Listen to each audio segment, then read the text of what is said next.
미혼 남녀들을 매칭해주는 그런 소개서도 많고 요즘은 또 어플리케이션도 나와 있는 것 같습니다. 미혼 여성이 남편을 깜을 구합니다. 어떤 한 회사에서 5층짜리 건물에 층층마다 여러 조건의 남자들이 대기하고 있습니다. 돈을 내고 들어가서 그곳에서 자신의 이상형을 선택하는 겁니다. 그런데 규칙이 있습니다. 자기가 머무른 그 층에서 자기가 원하는 이상형을 찾을 수 있습니다. 마음에 드는 사람이 없으면 한 층 올라갈 수 있습니다. 근데 올라갈 수는 있는데 다시 되돌아올 수는 없다는 겁니다. 이런 규칙들이 있는 그런 건물이었습니다. 한 여인이 1층에 도착했습니다. 1층에 보니까 남자들이 여럿 있는데 그 남자들의 조건이 기록되어져 있습니다. 1층에 있는 남자들은 확실한 직업이 있고 아이들을 아주 좋아하는 남자들이 있답니다. 그래서 1층에 보니 이 정도 되는 남자들만 있어도 좋겠다 싶어서 고르려고 했는데 2층이 궁금해졌습니다. 2층에는 도대체 어떤 남자가 있을까? 한 층만 좀 더 올라가 보고 결정해야 되겠다라고 생각했지요. 근데 2층에 올라갔더니 이번에는 그 남자들이 직업이 있을 뿐만 아니라 돈을 아주 잘 버는 직업에 있는 남자와 그리고 아이를 잘 돌봐주는 그런 같은 조건에 거기다가 생기기를 잘 생겼더랍니다. 1층보다 2층이 조금 수준이 높은 겁니다.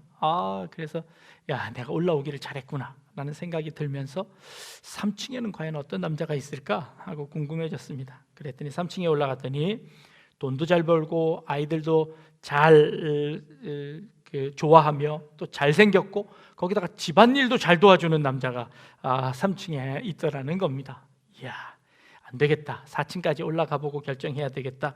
4층에 올라갔더니 돈도 잘 벌고 아이들도 좋아하고 잘생기고 집안일도 잘 도와줄 뿐만 아니라 로맨틱한 남자가 있더라는 겁니다. 이야, 이 층층이 올라갈수록 더 좋은 남자가 있구나. 마지막 5층에는 더 좋은 남자가 있을 것이다 생각을 하고 이제 4층에 있는 남자들을 다 버리고 5층으로 올라갑니다. 5층에 갔더니 5층은 텅 비어 있었습니다. 죄송하지만 다시 돌아갈 수는 없습니다. 내려가시는 문은 왼쪽입니다 하고 쓰여져 있더랍니다. 그래서 그 여인은 결국 그 문을 그냥 내려올 수밖에 없었답니다. 사람의 욕심이라는 것이 끝이 없지요. 요것 만족하면 그 다음 것 만족하면 또 그 다음 것이 필요하게 되어지는 것이지요. 하나를 가지면 또 다른 하나의 눈이 가는 것이 우리 인간의 마음인 것 같습니다. 자본주의 사회에서는 그 욕망에 정당성까지 부여했습니다. 네가 능력이 있고 돈이 많으면 네가 원하는 것을 다 할 수 있다 라는 것이 자본주의 아니겠습니까? 우리의 욕망의 고삐를 풀어놓았습니다. 무엇이든지 원하는 것은 다 가질 수 있는 세상이 되었습니다. 그 욕망의 끝은 어디일까요? 우리가 가지고 싶은 그것을 다 가지는 그 끝은 어디일까요? 세상을 다 가진다고 만족할까요? 그렇지 않을 겁니다. 어떤 것을 주어도 인간은 만족할 수 없습니다. 또 다른 것을 요구합니다. 그래서 자크 라캉이라는 한 철학자는 이렇게 이야기합니다. 인간은 타인이 욕망하는 것을 욕망한다 라는 말을 했습니다. 우리의 욕망의 끝은 어디냐면 이웃의 것이라는 겁니다. 내가 널려져 있는 것 다 가진 것 가지고 만족할 수 없어서 남이 가진 것 빼앗아야만 내가 만족할 수 있게 되는 것. 그래서 우리의 욕망의 끝은 남의 것이라는 것이지요. 그래서 이 철학자가 이야기하는 것처럼 인간의 욕망은요, 타인이 욕망하는 것을 욕망한다라고 정의했습니다. 조금 어려운가요? 조금 쉽게 표현하면요, 예를 들면 이렇습니다. 어느 연예인이 TV 프로그램에 아주 멋진 옷을 입고 나옵니다. 좋은 핸드백을 들고 나옵니다. 그러면 그 핸드백과 그 옷은 그 주에 다 팔린답니다. 그 핸드백은요, 그 연예인이 들기 전부터 팔던 겁니다. 그 전부터 입던 옷이었습니다. 근데 그 전까지는 안 팔렸는데 그 연예인이 입고 그 연예인이 들고 나오면 불티나게 팔려서 없어서 못 팔게 됩니다. 그 물건 때문에 사는 건가요? 아니면 그 연예인이 가지고 있었기 때문에 사는 건가요? 우리의 욕망은요, 인간의 욕망은 다른 사람의 욕망을 욕망하게 되는 겁니다. 연예인들은요, 그것이 좋아서 자신을 따라하는, 자신의 그 인기가 좋아서 그 욕망을 채워주기 위해서 그 욕망을 또 욕망합니다. 그 인기를 욕망하는 것이지요. 결국 돌고 도는 겁니다. 널려져 있는 자원을 많이 가져서 내가 부유해지는 것이 아니라 남이 가진 것 내가 가지고, 남이 가진 것 내가 빼앗은 것, 그것이 인간의 탐심이고 인간의 욕망이라는 것이지요. 오늘 본문에 탐하지 말라라는 것이 십계명의 마지막 계명입니다. 그런데 거기에 전제가 붙어져 있습니다. 뭘까요? 이웃의 아내, 이웃의 집, 이웃의 밭, 이웃의 남종, 여종, 소, 나귀, 그 모든 소유를 탐하지 말라라고 말씀하십니다. 그것 우리에게 없습니까? 아니요, 있지요. 있는데 남의 것이 탐나는 겁니다. 내가 가질 수 있는 거 다 가져봤는데 그것으로 만족하지 못하더라는 겁니다. 그래서 남이 가진 것에 욕심을 가지게 되고 남이 가진 것을 빼앗으려고 합니다. 이게 탐심입니다. 나에게 필요한 것 구입하고 마련하는 것은 죄가 아닙니다. 나에게 있는 것 더 가지려고 하는 것조차도 어쩌면 죄가 안 될 수도 있습니다. 그런데 남과 비교해서 남이 가진 것을 빼앗고 남보다 내가 더 많이 가지려고 하는 것, 이게 탐욕이고 이것이 죄라고 성경은 규정하고 있는 겁니다. 여러분들은 진정 필요해서 사십니까? 아니면 욕심에 따라 사십니까? 욕심이 잉태한 즉 죄를 낳고 죄가 장성한 즉 사망을 낳는다라고 성경은 말씀하고 있습니다. 우리의 욕심이 결국 사망으로 우리를 이끌어 버린다는 것이지요. 우리 가운데 욕심을 제해야 할 겁니다. 그런데 문제가 있습니다. 어디까지가 내 필요이고 어디까지가 내 욕심인가라는 구분입니다. 이 기준이 뭐냐는 겁니다. 뭐가 욕심이고 뭐가 필요인가요? 그 기준이 뭘까요? 애매하다는 겁니다. 칼빈 선생이 이렇게 이야기합니다. 한 4가지 정도를 우리에게 소개하는데요, 너의 필요와 욕심을 구분해라 라는 겁니다. 그 구분하는 첫 번째 방법이요, 법과 원칙에 어긋나는 것이냐 아니냐라는 겁니다. 하나님이 만드신 그 원칙에 이것이 해당되느냐는 겁니다. 중세에는요, 이 탐욕에 관해서 엄격했습니다. 이 탐욕을 절제하는 것을 굉장한 미덕이라고 생각했습니다. 심지어 어거스틴이라는 신학자는요, 꿈속에서 자신의 그 육체의 유혹으로 말미암아 자신의 기분이 좋은 느낌을 얻었답니다. 일어나고 나서는 그 죄의식 때문에 무릎을 꿇고 회개했다라는 자신의 고백록에 그런 기록들이 나와 있습니다. 이것은 죄일까요? 아닐까요? 하나님께서 우리에게 본능을 주셨습니다. 욕구를 주셨습니다. 그 욕구를 실현하는 것은 죄가 아닐 겁니다. 맛있는 음식을 먹는 것, 그 죄가 아니지요. 그래서 과도하게 절제할 필요 없습니다. 그것은 하나님이 우리에게 주신 본능입니다. 그러나 그것이 만약 그 법의 테두리를 넘어가는 것, 그걸 죄라고 정죄합니다. 아내를 통하여 본능을 억제하기 위해서 결혼을 합니다. 그리고는 그 결혼이라는 울타리 안에서 성은 참 아름다운 것입니다. 그러나 그 울타리, 그 법을, 원칙을 넘어가면 그것은 죄가 되고 간음이 되는 것이지요. 돈에 대한 것도 마찬가지입니다. 주식 투자를 합니다. 주식 투자를 해서 좋은 기업들을 살리는 것 아주 좋은 것입니다. 그러나 불법적인 일들을 통하여서 그 일을 하는 것, 이거 법의 테두리를 넘어가는 것 잘못이다 라는 것이죠.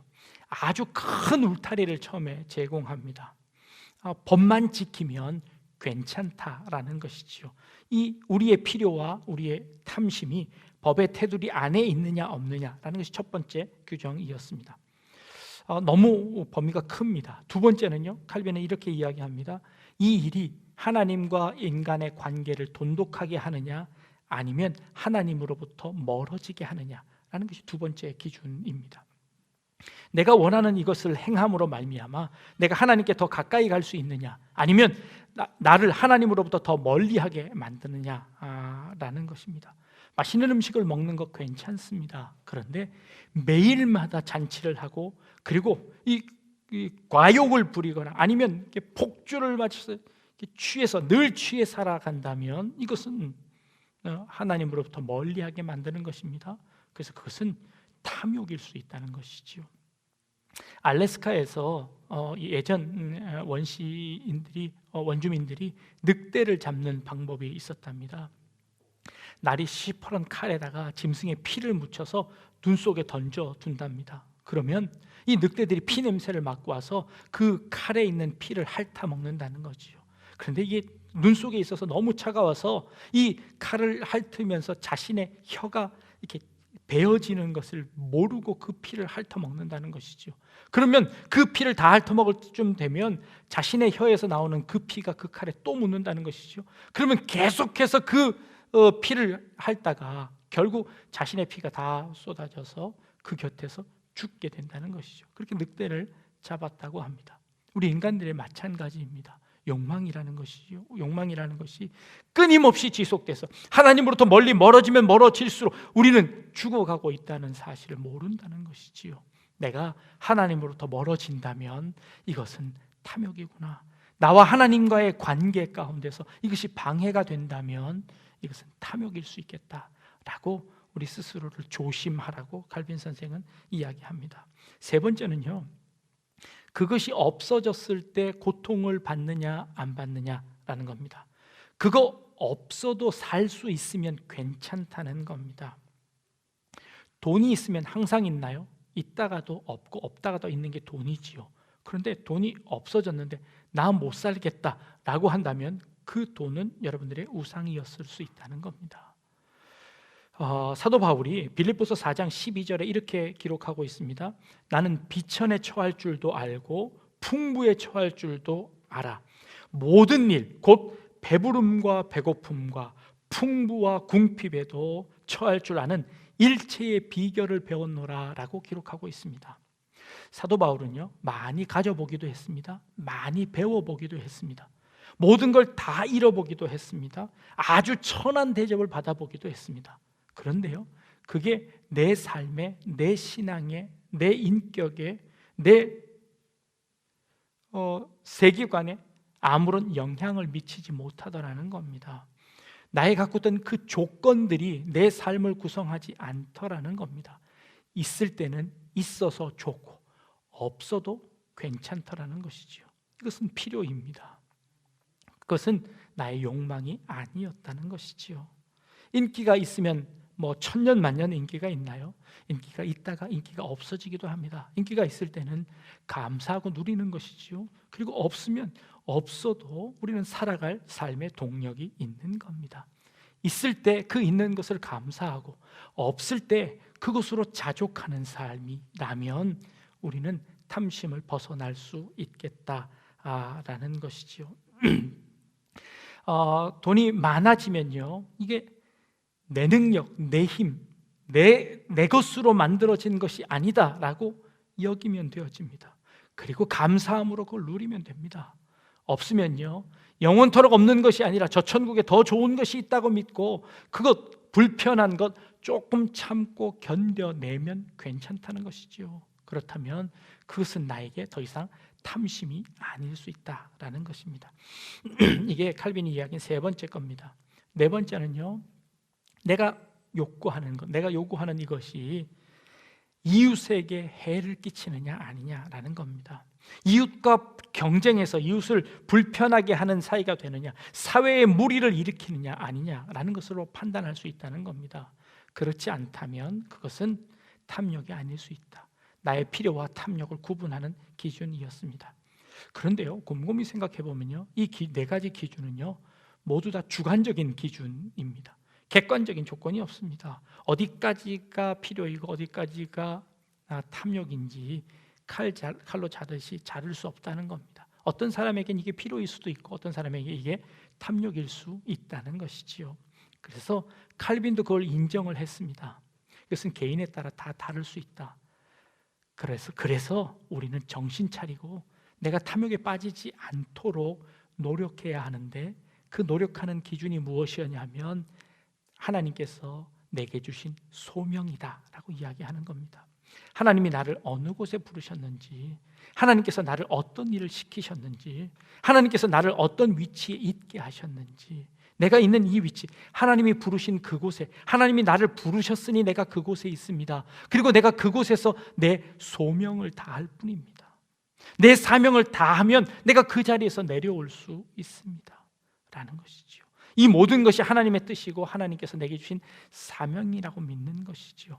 하나님께서 내게 돈을 맡기셨으면 내가 그 사명 다 하는 겁니다. 내 것 아니라 하나님의 것을 맡은 청지기처럼 살아가는 겁니다. 이게 소명의식이지요. 그러면 우리는 탐심에서 벗어날 수 있을 것이다. 그래서 우리는 살아가며 내가 늘 탐욕에 빠지지 않기를 위해서 우리 자신들을 늘 돌아보아야 합니다. 그렇게 살아가는 삶이어야 하겠다라는 것이지요. 우리 가운데 탐욕을 완전히 제거할 수 있는 방법은 무엇일까요? 탐욕을 제거하는 방법으로 불교에서는 무소유를 우리에게 이야기합니다. 무소유, 아무것도 가지지 않는 것이지요. 무소유하면 누가 생각납니까?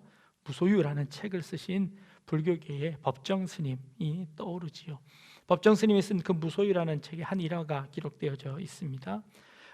법정 스님이 이 도둑을 맞으셨습니다. 도둑이 와서 법정 스님의 것을 가져갔다는 겁니다. 법정 스님이 이럽니다. 내가 도둑 맞은 것이 서운한 게 아니라 여전히 내게 도둑이 그 관심 가질 만한 물건을 내가 가지고 있다는데 자기가 죄스럽게 여겨진다는 것이죠. 부끄러웠다는 겁니다. 내가 아직도 도둑이 가져갈 것을 가지고 있구나. 그래서 자신의 삶에서 철저하게 무소유를 실천하신 그런 분입니다. 그분이 자신의 장례식을 이렇게 이야기합니다. 수의도 짜지 말고 내가 입던 명주옷 그대로 입혀라. 그리고 관도 짜지 말고 강원도 오두막에 대나무 평상 위에서 내 몸을 불살라라. 사리도 찾지 말고 남은 재는 그저 오두막 옆에 있는 꽃밭에다 뿌려줘라 라고 유언을 하셨습니다. 그래서 그 유언대로 그렇게 했습니다. 그런데요, 곰곰이 생각해 보면요, 그분은 끝까지 무소유를 실천하셨습니다. 그런데요, 죽은 사람의 무소유는요, 모든 사람이 무소유입니다. 어느 사람은 죽어서 그것 말고 더 가져가는 사람이 있습니까? 죽으면 화장해서 한 줌의 재가 됩니다. 그리고 땅에 묻으면 흙으로 돌아갑니다. 아무리 장례식을 거창하게 치러도 그 사람에게는 아무 소용 없습니다. 장례식은 어쩌면 살아있는 사람들의 욕망인 것 같기도 합니다. 결국 죽은 사람은 아무것도 가져갈 수 없습니다. 무소유를 그렇게 외치든 그렇지 않든 결국 무소유로 돌아가는 것이 인간의 삶이라는 것이지요. 법정 스님이 이렇게 유언하셨습니다. 더 이상 내 책을 발간하지 말아라. 나는 이제 더 이상 책도 갖기 싫다라고 이야기했습니다. 그래서 무소유라는 책이 절판이 됐습니다. 절판이 되자 그 책 가격이 2배로 뛰었습니다. 더 이상 책을 구할 수 없어서 그 책을 구하기 위해서 책값이 2배가 되었습니다. 무소유를 주장하셨는데 오히려 그것이 더 큰 인플레이션을 일으키게 되었습니다. 살아있는 자들의 몫입니다. 무소유 책을 집필하시고 그 겉표지를 만드실 때 조세형이라는 아주 유명한 사진 작가가 그 작업에 동참했습니다. 조세형 작가가 나중에 우스갯소리를 이렇게 이야기합니다. 한날 법정 스님으로부터 전화가 왔더랍니다. 조 작가, 당신이 찍어준 사진 중에 내가 이 사진이 참 마음에 드는데 이 사진 내가 가지면 안 될까? 라고 하시더랍니다. 무소유 책을 쓰시고 그 사진이 탐이 나셨던 겁니다. 그분은 다 버리셨는데 그 사진은 갖기 원하셨다는 것이지요. 제가 신고 있는 구두는요, 10년째 신고 있습니다. 헤어졌는데 몇 번 고쳐서 신은 구두입니다. 편하기도 하고 그저 별 생각이 없이 이렇게 신고 있습니다. 그런데 좀 안 돼 보이셨는지 어떤 한 분이 새 구두 사서 신으라고 티켓을 주셨는데 아직 못 사고 있습니다. 제가 이렇게 말씀을 드리면 제가 참 검소한 사람이다라고 여겨지시나요? 저는 절대 검소한 사람이 아닙니다. 저는 단지 관심이 그곳에 없고 다른 곳에 있을 뿐입니다. 제가 관심이 있는 곳은 전자제품입니다. 새로운 전자제품이 나오면요, 저는 꼭 살펴봅니다. 정확하게 스펙을 따지고 후기를 잘 살펴서 아내 몰래 삽니다. 때로는 저도 모르게 제 주머니에 들어와 있을 때도 있습니다. 제 관심이 다른 곳에 있기 때문이지요. 아무리 무소유를 주장한다고 해도 그렇게 살 수 있는 사람은 이 땅에 아무도 없습니다. 그리고 그 소유로 만족하는 사람도 없습니다. 요즘 보보스라는 말이 있습니다. 보보스라는 말은 보헤미안과 부르주아라는 이 두 단어의 합성어입니다. 이 부르주아라는 것, 실제의 삶은 자신의 욕망에 충실한 부르주아의 삶입니다. 그런데 그 삶을 역류하는 방식은 보헤미안 방식입니다. 집시 방식입니다. 보헤미안의 방랑과 저항을 동경하는 현대인의 삶이지요. 그래서 이 부르주아와 보헤미안이 합쳐져서 보보스족이라고 이야기하는 겁니다. 우리 인간들은요, 욕망을 감출 수 없습니다. 욕망을 제거할 수 없는 것이 우리 인간의 본성입니다. 그렇다면 우리 기독교인들은 어떻게 살면 될까요? 우리 기독교인들은 어떻게 사는 것이 참된 삶일까요? 비울 수 없다면 참된 것으로 채우자는 겁니다. 가짜가 아닌 진짜로 우리의 삶을 채워보면 어떨까요? 우리에게 영원한 만족을 줄 수 없는 그 거짓된 것 말고 영원한 것을 우리의 마음속에 가득 채우면 어떨까요? 경건을 욕망하면 어떨까요? 영원을 욕망하면 어떨까요?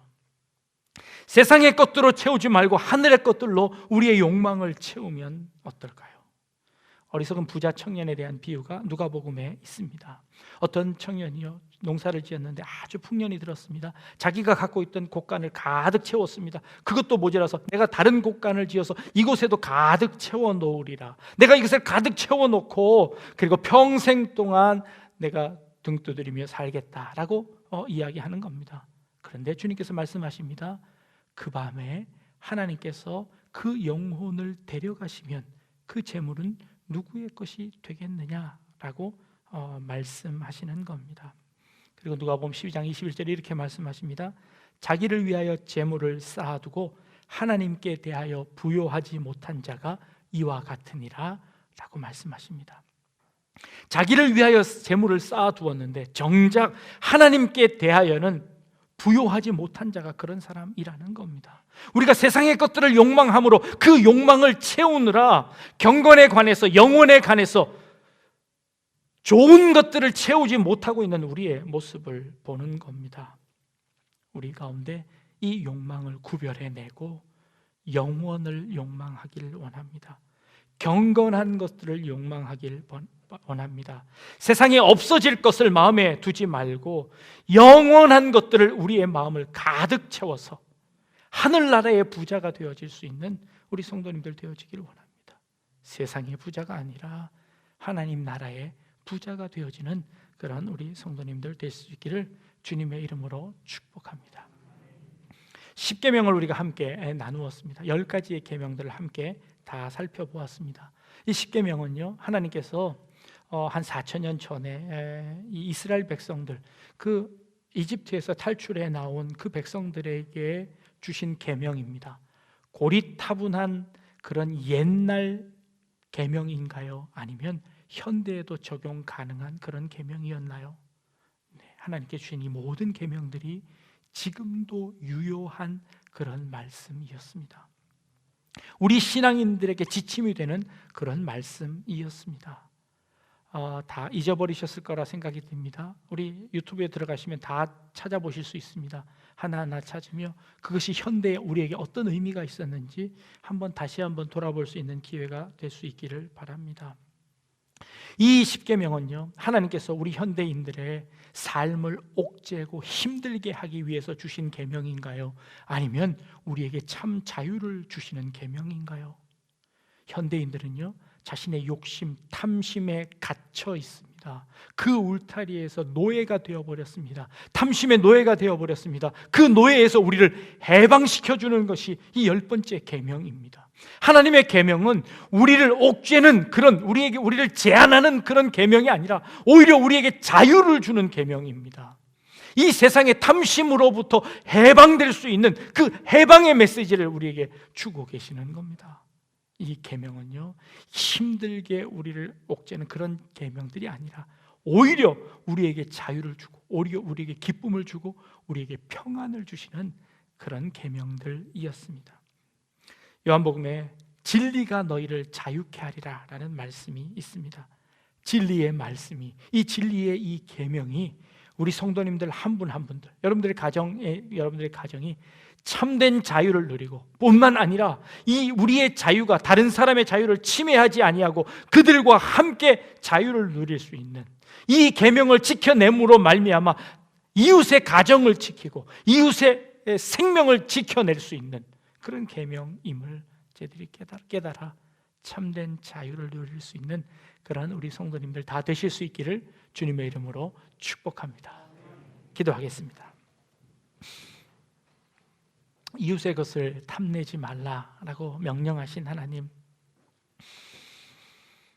우리에게 주신 것들이 얼마나 많은지 깨닫게 하시고, 우리가 세상의 것이 아니라 영원한 것, 경건의 것들을 욕망하는 우리의 삶이 되게 하시며, 그것으로 말미암아 탐욕에서 해방되게 하시고 참 자유를 누릴 수 있는 저희 성도님들 되어질 수 있도록 인도하여 주옵소서. 감사드리며 예수님의 이름으로 기도합니다. 아멘.